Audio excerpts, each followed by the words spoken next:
Morning everyone, this is Tony from Her Homestead Skills, and today I was not able to go out to my garden this morning. We had a rain event yesterday and again this morning, so it's muddy enough that prevented me from going out there. Hopefully tomorrow will be a little bit better. My poor tomato plants are crying to be put in the ground. They're just so long. But I took the opportunity today to grind up all those eggshells that I had. I had them, when I freeze-dried 4 dozen eggs, plus any eggs that we've been using, I kind of stored all the eggshells in a 5-gallon bucket, and I crunched them all up today, and well, before today. And today I finally put them in a blender and got them nice and fine. It's not powder, but it is little tiny fine chips. So that should be a reasonable size to put a spoonful of each of those underneath my tomato plants this year. And what that is it's calcium, and it will help to eliminate blossom end rot.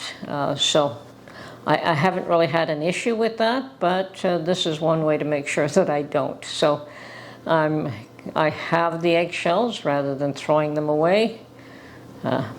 Use them. Use whatever you have available. So I did that today. What else did it? Oh yes, of course. I put on a pot of chicken stock last night, and this morning I pressure canned them. I asked Mark if he would, which would he prefer? Does he want me to pressure can, or does he want freeze-dried? And we have both, and I've got a little bit of stock of both of them. And he wanted a batch of pressure canned. I think he likes the convenience of just opening up a can and pouring it in. Plus he likes the fat. I have to remove the fat when I freeze dry it. Now this is a long weekend both for the US and for Canada. I don't know who else is celebrating this weekend as a long weekend. I think in the US it's Memorial Day, and in Canada it's a Victoria Day. So 2 different holidays, 2 different types of celebrations, and held both on the same day. We have all kinds of fireworks scheduled for Monday. So I have to do an inventory of what I need here, and I know that I do need a few things, and I do try to buy things in bulk so that I don't have to, I mean, you know, except your, you know, like things like milk and cream and eggs that I have, and butter. Well, butter I can buy in bulk because I can preserve butter in a couple of different ways. I either freeze it or I turn it into ghee, which ghee is shelf stable for a long time, and I have some in the cupboard as well as a backup. You know, there's multiple ways that you can process your foods, store them to make them shelf stable. You don't have to use the same method all the time. I have done potatoes both dehydrated now and freeze dried. I have yet to do a comparison, but I'm thinking I like the freeze dried much better. They will rehydrate much quicker. Although the dehydrated, I believe that I can just turn them into a powder, like powderize them, and then turn them into a mashed potato, and that'll work just fine. But I think to rehydrate them would take, it's a bit long and involved, probably either throw them in soup, or it's a couple of days to get them rehydrated, whereas freeze-dried, minutes. So they can be used immediately. Very much a convenience food, and that is why I like that. Now I will be making some more chicken stock in order to make some more freeze-dried chicken soup or other soups that I can use chicken stock in. So I do have to get to the market to get maybe 2 or 3 packets of those, depending on which day of the week I go, if they'll have a larger supply. But I do have to make a list of all the bulk ingredients I need, and I know I need cleaning supplies, I know I need dish detergent and laundry detergent, and I know that I need flour, I bake a lot of bread and I make a lot of pasta, so I do tend to go through that. And I do need to get some more ground beef or pork, maybe both, and a large supply. Now, I had been asked if I would ever make hamburger patties in the freeze dryer, like freeze dry them either raw or cooked. And I've thought about that, and I asked Mark whether he would believe that that would be useful for him. And he said, yeah, he thinks it's not a bad idea at all. But then, of course, the question is, how much fat do you leave in the meat,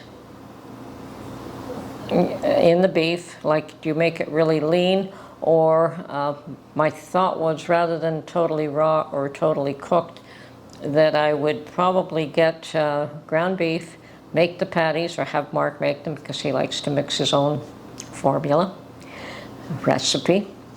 And once they're made, just sort of half cook them so that some of the grease does fall out, but not all of it. And hopefully we can freeze dry those. So yes, I do have to make my list, and I do believe that I'm going to have to spend a big chunk of change in the very near future to get stocked up on things that have dwindled down somewhat. And perhaps it's time to start using some more of these other foods that we have stocked up.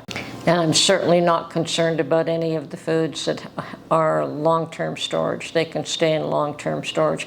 I have wheat berries stored up that for a year and a half now, but wheat berries last forever, well, 10, 20 years if they're stored right, and they're fine. So I won't be cracking those open, but I will be using a flour right now.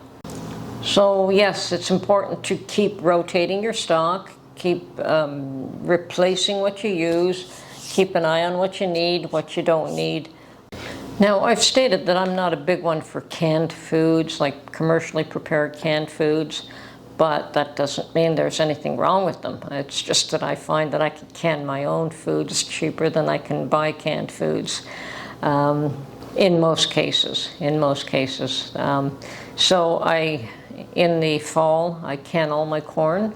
Peas are a little bit more difficult because you can't buy peas in bulk the way you can corn. So mostly you buy that frozen. And sure, it can be canned, but once it's frozen, you might as well just use it frozen. You know, tuna, milk, there are a few things I buy in cans, but not much. So all the vegetables I process myself. Recently, Mark managed to, last year, he managed to get a salmon, so we canned salmon, and believe it or not, we have been eating salmon sandwiches from what he brought home. So that was interesting. And yeah, canning salmon is a little different, but it was successfully done. I'm not unhappy with the outcome of that. It was perfect.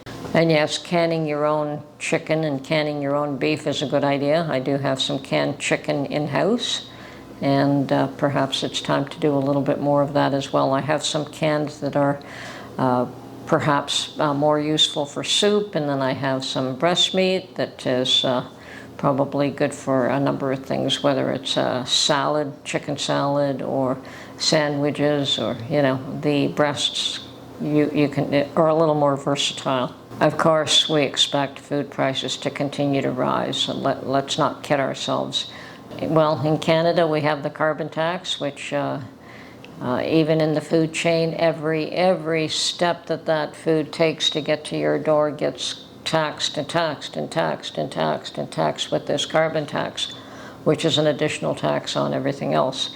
So by the time that food gets to your plate, you're paying a lot more on that carbon tax than you can imagine that you really are. You'd think it's only a small percentage. It isn't. It's huge. And that was a way for them to increase or collect taxes in a way that they thought that people would not object to. But with everything else increasing in prices, people are not happy with it. save the environment or save yourself. Like, what's more important? Do people need to eat, or is the environment more important? So we should all starve to death or eat crickets. I don't think many of us are going to eat crickets just to save the environment. I, for one, am not. Give me beef any day. So, and yeah, I will absolutely refuse to eat crickets. I really don't care. It's just something about that just grosses me out totally. If you can grow your own meat, more power to you. I'm not in a position to be able to do that. I'm not in the environment where I can do that. But certainly if you can, we've eaten goat meat, we've eaten lamb, we've eaten just about everything. Bunny, believe it or not. And bunny cost a small fortune. I think for half a bunny it was like $20 the last time I looked. I haven't seen one for a while though. But yeah, more expensive than chicken by far. I don't know if everyone has the wherewithal to raise a beef for meat, but then I guess you can always go to your local farmer, and that's what we used to do. I used to get together with somebody else and we'd split half of a beef, but I suspect, and it's been years since we've done that, and it would be a young beef, so it was a smaller size, but I suspect that today that would be hugely expensive, but probably not a bad thing to be looking at. It might be a wise way to go. That way you've got your freezer full, or you're canning it up and it's stocked up. Now, we don't hunt, so we don't have deer meat in the freezer either. So Mark and I are in the unfortunate position that we have to buy all our meat, whether except maybe the odd salmon here or there, but that works as well. Mostly I try to buy in bulk in order to save a few dollars, and it does help. It always helps to buy in bulk. You may not save a lot, but over the term you are saving a few dollars here and there, especially in your commodity things like beans and rice. Definitely buying in bulk saves you a lot more money than buying a 1-pound package. Now I understand that if you can't afford to buy in bulk, that 1-pound package is still a good thing to buy once a week and put it away. It doesn't take long to, buy that one little extra that you don't need and put it away. Buy this one little extra of this item and put it away. Buy a few cans of this and put it away. And you could rotate. Every time you go shopping, you just pick up that little extra, whatever it is that you'd like, and put it away.